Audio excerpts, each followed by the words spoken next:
देख रहे हैं लीड इंडिया टीवी न्यूज। सुबह से अब तक की lead India TV produce WTM smart TV presents.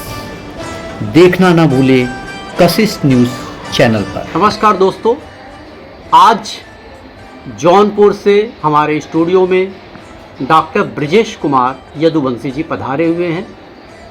इनके परिचय के बारे में हम क्या कहें। कहते हैं कि सूरज को रोशनी दिखाई नहीं जा सकती, उसी तरीके से हिंदी साहित्य पर इन्होंने बहुत सी किताबें लिखी हैं। इनकी किताबों का पाठ्यक्रम मॉरिशस जैसे देश में भी पढ़ाया जाता है। तो आइए हम इनसे जानते हैं, इनके रूबरू इनकी ही कहानी, इनकी ही जुबानी। डॉक्टर ब्रजेश कुमार जी, नमस्कार, जय हिंद। नमस्कार और लीड इंडिया का बहुत बहुत आभार कि आप अपने स्टूडियो में हमको आमंत्रित किए। मैं मूलतः जौनपुर का रहने वाला हूं, डॉक्टर ब्रजेश कुमार यदुवंशी। जैसे आपने बताया, आज हिंदी को लेकर के राष्ट्रीय स्तर पे बहस छिड़ी हुई है। सबसे दुखद बात यह है, देखने में जो आता है कि जो हिंदी की रोटी खाने वाले हैं वही हिंदी के साथ अन्याय कर रहे हैं। हिंदी के प्राध्यापक भी, प्रोफेसर भी अपने बच्चों को हिंदी मीडियम से शिक्षा जो है दिलाना नहीं चाहती। उनके अंदर एक भय बैठा हुआ है कि हिंदी से हमारे बच्चों को रोजगार नहीं मिलेगा, जबकि ऐसा नहीं है। हिंदी का भविष्य बहुत उज्जवल है। अभी मध्य प्रदेश सरकार ने MBBS की पढ़ाई हिंदी में जो है शुरू कर दी है और करने का जो है प्रयास जो उनका है, पाठ्यक्रम भी तैयार हो रहा है। और हमारे बच्चे जो हीन भावना से ग्रसित थे, भाषा के मुद्दे पर जो है दूर भागते थे, वो भी MBBS की पढ़ाई हिंदी माध्यम से कर सकेंगे। और हिंदी माध्यम से पढ़ाई करके जो MBBS करके जब वो बाहर निकलेंगे तो हमारे राष्ट्र की वो सेवा करेंगे, क्योंकि राष्ट्र के व्यक्ति जब स्वस्थ रहेंगे तो मेरा राष्ट्र स्वस्थ रहेगा। डॉक्टर साहब, एक सवाल है मेरा। क्षेत्रीय भाषाओं की बात करते हैं तो आज के दरमियान में जो सिनेमा का जो निर्माण हो रहा है, तो जैसे कन्नड़ है, तेलुगु है, तमिल है, इन फिल्मों ने पूरे पैन इंडिया पे जिस तरीके से वर्चस्व कायम किया है, उसमें हिंदी का बहुत बड़ा योगदान है। क्योंकि वो हिंदी में फिल्में डब हो जाती हैं तो हिंदी दर्शकों को देखने को मिलती है और लोग पसंद भी करते हैं। लेकिन समाज में एक अलग तरह की विडंबना हो गई है कि लोगों के दिलो दिमाग में ये बैठ गया है कि अगर उनका बच्चा अंग्रेजी माध्यम से पढ़ेगा या जो आज की युवा पीढ़ी है वो अगर अच्छी अंग्रेजी बोलेगी तभी उसका भविष्य जो है उज्जवल होगा। इस विषय में आपका क्या कहना है? देखिए, मातृभाषा के माध्यम से अगर पढ़ाई होती है तो उसको बच्चे ज़्यादा जो है कैच करते हैं, ज़्यादा याद करते हैं, उनके स्मृति में रहता है। लेकिन मातृभाषा के साथ पढ़ाई जो है अब हो नहीं रही है, और वही स्थिति जो है हिंदी के साथ भी है। जैसे आपने कहा कि लोग अंग्रेजी माध्यम से बच्चों को इसलिए पढ़ाना चाहते हैं कि रोजगार का अवसर है। मैं कहना चाहूँगा सीधे तौर पर कि ये डरे हुए लोग हैं। हिंदी का बहुत उज्जवल भविष्य है और हिंदी माध्यम से पढ़ाई हो सकती है। आपने जो है क्षेत्रीय भाषाओं में फिल्म की बात की है, उस पर मैं कहना चाहूँगा जैसे भोजपुरी सिनेमा है, भोजपुरी सिनेमा में लोग अश्लीलता ज़्यादा परोस रहे हैं, जबकि साउथ की जो फिल्में हैं वो अपनी मातृभाषा में देते हैं हमारे सामने। उनका एक जो सांस्कृतिक विरासत है, जो वहाँ का परिदृश्य है, उसको लाते हैं। भोजपुरी में आप देखेंगे, भोजपुरी सिनेमा में भोजपुरी का नायक सूट बूट कोट टाई पर मिलेगा, लेकिन भोजपुरी क्षेत्र का ये माहौल नहीं है। और अगर आप पंजाबी फिल्में देखते हैं तो आपको पंजाबी परिवेश का ड्रेस उसमें मिलेगा, क्योंकि जो पंजाबी नायक होता है वो आप देखेंगे कि अपना पगड़ी बांधा है, कुर्ता पहने, जो वहाँ का पहनावा है। तो भोजपुरी फिल्मों में अपनी वेशभूषा को भी लाने की जरूरत है। और जो हमारी संस्कृति है, भोजपुरी संस्कृति, भोजपुरी साहित्य बहुत समृद्ध साहित्य है, इसको भी जो है समाज में लाने की जरूरत है। और वो भी सिनेमा एक बहुत बड़ा मंच है, इसके माध्यम से हम लोगों के बीच जा सकते हैं। जो हिंदी नहीं जानता, अहिंदी पट्टी का है, वो भी आप देखेंगे कि हिंदी का जो है गीत गुनगुनाता हुआ आपको मिल जाएगा। हिंदी को लेकर के जो बात चल रही है, बाकी हिंदी सिनेमा पर मैं कहना चाहता हूं कि जब देश में आज़ादी की लड़ाई का दौर चल रहा था। 1942 में एक फिल्म बनी थी क्विट इंडिया, भारत छोड़ो आंदोलन पर किस्मत, जिसमें कवि प्रदीप जी ने गीत लिखा था कि आज हिमालय की चोटी से फिर हमने ललकारा है, दूर हटो ये दुनिया वालों हिंदुस्तान हमारा है। अंग्रेजों तक के होश पाख्ता हो गए थे। उस समय फिल्म सेंसर बोर्ड में अंग्रेज अधिकारी बैठते थे, वो भी सेना के रिटायर्ड अधिकारी।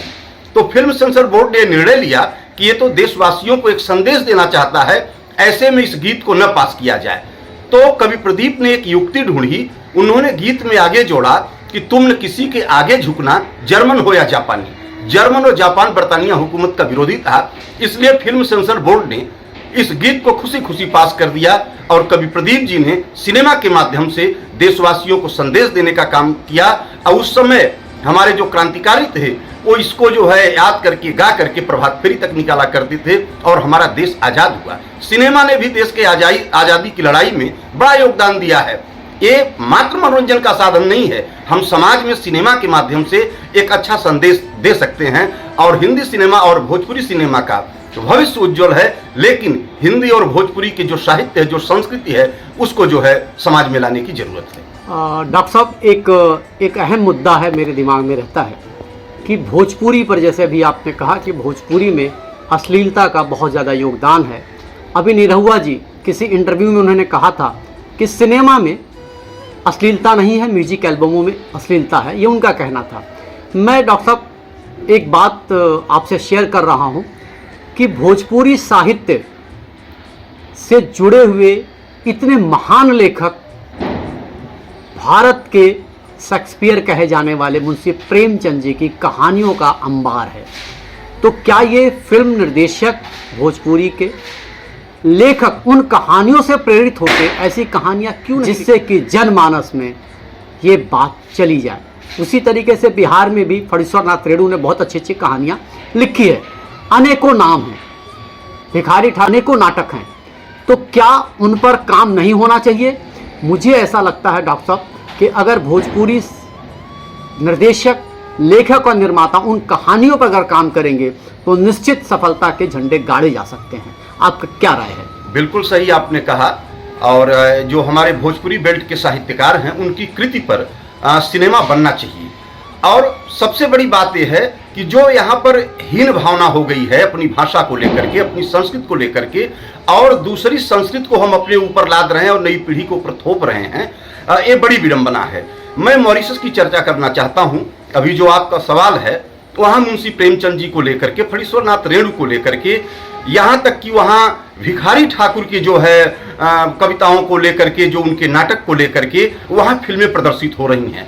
और मॉरिशस के बच्चे जब भारत में आते हैं तो यहाँ के लोग जब भोजपुरी में नहीं बात करते, हिंदी में नहीं बात करते, तो उनके अंदर एक गलत संदेश जाता है और जाकर के अपने यहाँ अपने अभिभावकों से, अपने माता पिता से कहते हैं कि भारत जहाँ से जो है हिंदी का, भोजपुरी का हमारे यहाँ जो है प्रचार प्रसार हुआ, मॉरिशस में आया, वहाँ गिरमिटिया मजदूर के रूप में जो हमारे पुरखे आए, अपनी जो है जो विरासत थी उस थाती को लेकर के आए, वेद पुराण को लेकर के आए, कुरान को लेकर के आए, वहाँ के साहित्य को लेकर के आए, वहाँ के संस्कृत को लेकर के आए। आप लोगों ने संरक्षित उसको किया है, लेकिन वहीं जहाँ से इसकी जड़ है भारत में, इससे लोग दूर भागते नजर आ रहे हैं। तो इससे भी एक गलत प्रभाव पड़ रहा है। और अगर हम मुंशी प्रेमचंद, फणीश्वर नाथ रेणु, भिखारी ठाकुर के नाटक, महेंद्र मिश्र के गीत, इन पर काम करें, इसको भोजपुरी सिनेमा में लाएं, तो इसका जो है भविष्य और उज्जवल रहेगा। अच्छा, एक चीज़ और है, भोजपुरी फिल्मों की बात हुई है तो हम सोचते हैं कि उस पर एक और चर्चा हुई जाए आपसे। इस वक्त जो है, जो भोजपुरी फिल्मों का निर्माण हो रहा है, तो उनके बजट भी 2-2.5 करोड़ बड़े एक्टर को लेके बनने लगे हैं, लेकिन कोई भी निर्माता ये गारंटी नहीं दे पा रहा है कि उस फिल्म से पैसे को रिकवर कर लेता है, सभी लॉस में है। तो किस तरीके की भोजपुरी में क्रांति आनी चाहिए, नए कलाकारों के साथ में किस तरीके से कार्य किया जाए कि कम लागत में फिल्में बने, अच्छा पैसा कमाए, और जो सिंगल थिएटर जो धीरे धीरे खत्म हो गए हैं, तकरीबन अब तो भोजपुरी फिल्में थिएटरों में लगनी भी कम हो गई हैं, तो इस स्वरूप को कैसे लाया जाए? सरकार इसमें क्या कर सकती है कि ये बदलाव आ जाए, जिससे कि भोजपुरी फिल्मों का बजट भी कम हो जाए और थिएटर में फिर गुलजार हो जाए, जिस तरीके से पहले भोजपुरी फिल्म देखने के लिए गांव-गांव से माता, बहनें, बेटियां, बहुएं जा के सिनेमा देखती थी और संस्कृति को समझती थी, वो दौर क्या दोबारा आ सकता है? ये हमारा आखिरी सवाल है। इसी के साथ हम अपने शब्दों का समापन करेंगे। तो मैं आपसे यही चाहता हूं कि इस विषय पर थोड़ा सा प्रकाश डालिए। सही आपने कहा, फिर जो है सिनेमा घर गुलजार हो सकते हैं और इसमें इच्छा शक्ति की ज़रूरत है। भोजपुरी सिनेमा के नायक, मैं तो कहूँगा कि 3 नायक जो है भोजपुरी सिनेमा के राजनीति में भी आ गए हैं और देश की जो है सबसे बड़ी पंचायत में पहुँच चुके हैं और लोकसभा में वो बैठ चुके हैं और सांसद हैं। इन लोगों की भी जो है नैतिक जिम्मेदारी है कि ये लोग तो पहले भोजपुरी को 8वीं सूची में भी शामिल कराने की बात करें। दूसरी बात, ये सरकारों से निवेदन करें, जैसे उत्तर प्रदेश सरकार भोजपुरी सिनेमा के विकास के लिए सब्सिडी दे रही है। जब और सरकारें सब्सिडी देने लगेगी और भारत सरकार भी इस पर ध्यान देगी तो जो निर्माता निर्देशक हैं उनका भी जो है रुझान बढ़ेगा। जो आर्थिक संकट के दौर से हमारा भोजपुरी सिनेमा जूझ रहा है, जिसके नाते हमारे लेखकों को, कलाकारों को आर्थिक जो है अभाव सामने आ रहा है, उससे इनको निजात मिलेगी। मैं चाहता हूं कि जो भी हिंदी सिनेमा से आगे बढ़े हैं, अब तो मैं देख रहा हूं कि 3 लोग जो है सांसद हो गए, इनको एक स्वर में एक साथ और लोगों को जोड़ करके भोजपुरी को 8वीं अनुसूची में शामिल करने की बात करनी चाहिए और जो भोजपुरी सिनेमा है इसके विकास के लिए जो है संसद में मुद्दा उठाना चाहिए। एक सवाल बहुत आखिरी है, एक मेरे मन का विचार है कि क्या जैसे सेंसर बोर्ड है, सिर्फ भोजपुरी को लेके स्पेशल सेंसर बोर्ड क्यों नहीं बनाया जा रहा है? अगर बना दिया जाएगा तो मुझे ऐसा लगता है कि भोजपुरी में अश्लीलता खत्म हो जाएगी और जितने म्यूजिक एल्बम्स बनते हैं उस म्यूजिक एल्बम्स को यूट्यूब पर डायरेक्टली रिलीज़ करने से पहले सेंसर पास करवाना होगा, अन्यथा उन पर हैवी पेनाल्टी, दंड का प्रावधान किया जाए। क्या इस तरह की बातें हो सकती हैं? नहीं, बिल्कुल सही। मैं चाहता हूं कि आपके माध्यम से ये जो भोजपुरी सिनेमा के जो अभिनेता हैं, जो सांसद भी हैं, उन तक ये बात कैसे पहुंचे? क्या आपके माध्यम से ये बात पहुंचाई जा सकती है कि भोजपुरी क्षेत्र को लेके एक सेंसर बोर्ड बनाया जाए जहां पे म्यूज़िक एल्बम्स और सिनेमा पहले वहां से प्रमाणित हो, उसके बाद ही वो चाहे थिएटर्स हो, चाहे OTT हो, चाहे नेट हो, चाहे वो यूट्यूब हो, वहाँ रिलीज़ हो। बिल्कुल सही आपने कहा। लीड इंडिया के माध्यम से और मैं जो भोजपुरी सिनेमा से निकले हुए हमारे 3 सांसद हैं, मैं उनसे अपील करता हूं कि इस मुद्दे को जोरदार ढंग से जो है संसद में उठाएं और भोजपुरी के लिए एक अलग से सेंसर बोर्ड की स्थापना करवाएं, क्योंकि जो भोजपुरी का साहित्य है, संस्कृति है, बहुत समृद्ध है। तो सेंसर बोर्ड बन जाएगा तो जो अनैतिक रूप से भोजपुरी सिनेमा में लोग कुछ मैटर डाल रहे हैं, कुछ सामग्री डाल रहे हैं, तो वो कम से कम सेंसर बोर्ड उसको हटाने का काम करेगा और हमारी जो भोजपुरी सिनेमा है, भोजपुरी साहित्य को लेकर के भी आगे आएगा। अच्छा, अभी जैसे मैंने कुछ इंटरव्यूज़ पढ़े हैं भोजपुरी गायकों के, उनका ये कहना है पब्लिक सुनती है तो हम अश्लीलता गाते हैं। तो मैं ये चाहता हूँ कि एक और भी है कि आप जो है, अगर आप सक्षम हैं संसद में इन अभिनेताओं के माध्यम से अगर अपनी बात पहुंचा सकते हैं, तो मेरी रिक्वेस्ट है कि यूट्यूब को डायरेक्टली जो है हमारे जो 3 सांसद हैं वो लेटर लिखें। उत्तर प्रदेश सांस्कृतिक मंत्रालय लेटर लिखे, मुख्यमंत्री लेटर लिखे कि अगर यूट्यूब पर जितने भी अश्लील वर्ड हैं उसकी एक डिक्शनरी बनाई जाए और यूट्यूब के सॉफ्टवेयर को प्रदान किया जाए कि अगर ये सॉफ्टवेयर के जो कीवर्ड हैं ये जैसे डाले जाएंगे उस चैनल को लाइफ टाइम के लिए ब्लॉक कर दिया जाएगा। अगर ये प्रावधान हो जाता है तो सेंसर अगर नहीं भी बन पाता है तो अचानक जो है यूट्यूब से अश्लीलता खत्म हो जाएगी, ये मेरा मानना है। क्या जिस तरीके से कि फेसबुक ने इस तरह के कीवर्ड को जनरेट किया हुआ है, आप वहाँ पर इस तरह की कोई भी पोस्ट करेंगे वो 24 घंटे में डिलीट कर देता है। तो ठीक यही फॉर्मेट यूट्यूब पे होना चाहिए और ये मैं चाहता हूँ कि जो हमारे निरहुआ जी हैं, रवि किशन जी हैं, मनोज तिवारी हैं, आपके माध्यम से आप अपील कीजिए कि ये बातें मुख्यमंत्री तक पहुँचे, उत्तर प्रदेश और बिहार के मुख्यमंत्रियों तक, जिससे कि अश्लीलता को खत्म किया जाए। तभी हो सकता है जब यूट्यूब की नकेल कसी जाएगी।